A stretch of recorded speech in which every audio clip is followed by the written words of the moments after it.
I wholeheartedly appreciate your statement, particularly your view of what makes this nation great and the role the State Department plays in that, and we fully embrace that. And if you are confirmed, we look forward to you actually being able to fulfill that vision. Now, I want to ask you a series of questions today of actions you might take as the Deputy Secretary. I would rather have spent my time on policy, but if confirmed, there are a range of personnel, ethical, legal, and policy issues I think that you will confront. These aren't theoretical abstractions. If they say that past is prologue, then I think there's a great possibility that you will face some of these. So let me begin. This morning, Ambassador Sondland testified that Mr. Giuliani, the president's personal attorney with a long list of financial conflicts of interest in Ukraine and elsewhere, worked with the State Department at the direction of the president, that Mr. Giuliani was expressing the desires of the President of the United States, that Mr. Giuliani's requests were a quid pro quo, and that relevant decision makers at the National Security Council and State Department knew the important details of these efforts, which appears to have sought to use U.S. security assistance to extort assistance on the president's personal and political agenda. Does this sound to you like normal U.S. foreign policy? Senator Menendez, I know that in parallel with this hearing are the continuation of the hearings on the House side reviewing the activities around Ukraine, and I should start by stating the obvious that in the 15 months I've been at the Department of State, my responsibilities have been around the issue of North Korea. So in regards to the specific matters around the Ukraine inquiry that's happening in the House of Representatives today, I don't have anything I can add to your understanding. I didn't ask you that. In either. I just want to say this. You're an excellent attorney. I just want to say this for the record. But I'm not going to have you eat up my time as the State Department does. So my question is very simple. Do you believe that fact pattern, whether you dispute it or not, whether you know it or not, that fact pattern, is that normal foreign policy process? Senator, I rely upon a large suite of outside advisors in my position. Do those advisors have conflicts of interest against the national interests or the State Department's stated policy?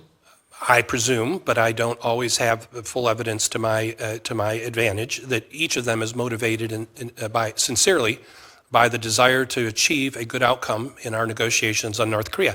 That is, but I will answer your question, Senator. I think the questions you raise are serious ones, and I think that, and while I'm not going to pass a judgment at this point on facts which I don't have as firsthand, I will say that in my work as a member of the senior leadership team of the Department of State, I will seek to determine those things before I decide how to recommend we act. And where I feel that it's inappropriate, I will say so. If you are confirmed and are confronted by a similar set of circumstances, what would you do? Senator, I will evaluate each case on its merit, and I will make the best recommendation to my ability. If I feel that somebody is in fact advancing their own personal interest in the course of interacting with American diplomats in a manner that's inappropriate, I will say so. Let me ask you this. Mr. Sondland made the point this morning that the State Department has not provided one single document to Congress regarding its inquiry into the Ukraine matter. And in fact, the State Department refused to provide him access to his own materials as he prepared for his testimony. If confirmed, will you cooperate with the Congress and provide documents and materials as requested regarding the Ukraine investigation and other matters? Senator, as I said in my opening statement, I have a long record on both sides of the equation on the interactions between the executive branch and the Congress. I will always be accessible. I will always be straight with you where I believe the committee can extend those documents. I look forward to that, but my question is, will you provide documents? This administration, this State Department, not only, forget about Ukraine for the moment, we cannot get information about the text of an executive agreement. We cannot get the legal justification for failure to comply with the Magnitsky Law and the brutal murder of Jamal Khashoggi. We can't get the legal basis for bypassing Congress and arguing there was an emergency that necessitated 22 arms sales to Saudi Arabia. Any material, not so much as one document.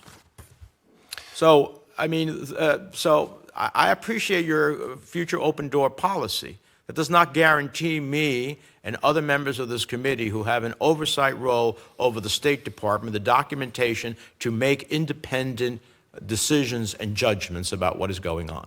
Can I get from you that if you're in this position, that you will have a more forthcoming attitude in providing documentation to the committee? Yes.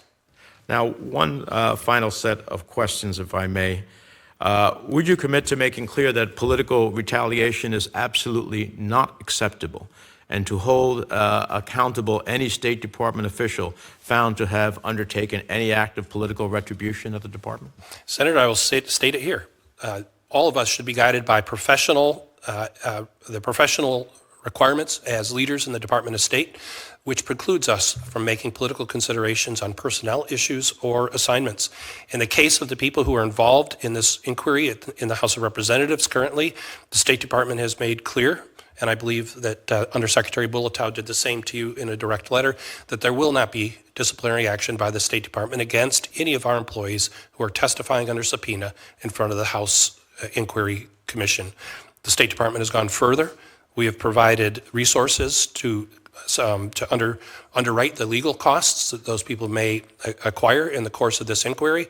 And we have also sought to provide travel orders and support so that people who are located outside the United States of America can return to meet their responsibilities in front of the Congress. I appreciate that, although the political retribution I was speaking of certainly encompasses all those people, and I'm glad to hear that's the department's view.